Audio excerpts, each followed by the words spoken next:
மற்றொரு அண்மை செய்தி. ஈரோடு மாவட்டம் சுசிஈமு ஃபார்மர்ஸ் மேலாண் இயக்குநருக்கு 10 ஆண்டுகள் சிறை தண்டனை விதிக்கப்பட்டுள்ளது. 19 கோடி ரூபாய் அபராதம் விதித்தும் கோவை டான்பிட் நீதிமன்றம் உத்தரவு பிறப்பித்துள்ளது.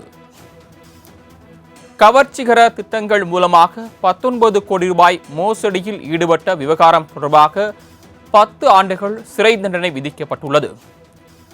ஈரோடு மாவட்டம் பெருந்துறையைச் சேர்ந்த குருசாமி என்பவர் சுசிஈமு ஃபார்மர்ஸ் இந்தியா என்ற பெயரில் 19 கோடி ரூபாய் மோசடி செய்த விவகாரத்தில் தண்டனை வழங்கப்பட்டுள்ளது.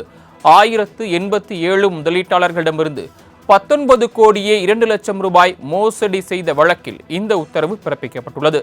கடந்த 2012ஆம் ஆண்டு கோவை பொருளாதார குற்றப்பிரிவு போலீசார் பதிவு செய்த வழக்கில் நீதிமன்றம் பரபரப்பு தீர்ப்பை வழங்கியுள்ளது.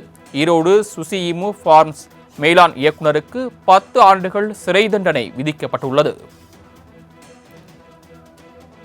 19 கோடியே 2 லட்சம் ரூபாய் அபராதம் விதித்தும் கோவை நீதிமன்றம் உத்தரவு பிறப்பித்துள்ளது.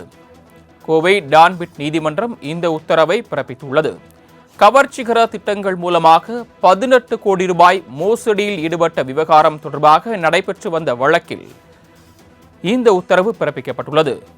அதாவது ஈரோடு மாவட்டம் பெருந்துறையைச் சேர்ந்த குருசாமி என்பவர் சுசிஈமு ஃபார்ம்ஸ் மூலமாக 1087 முதலீட்டாளர்களிடமிருந்து 19 கோடியே 2 லட்சம் ரூபாய் மோசடி செய்ததாக வழக்கு தொடரப்பட்டது.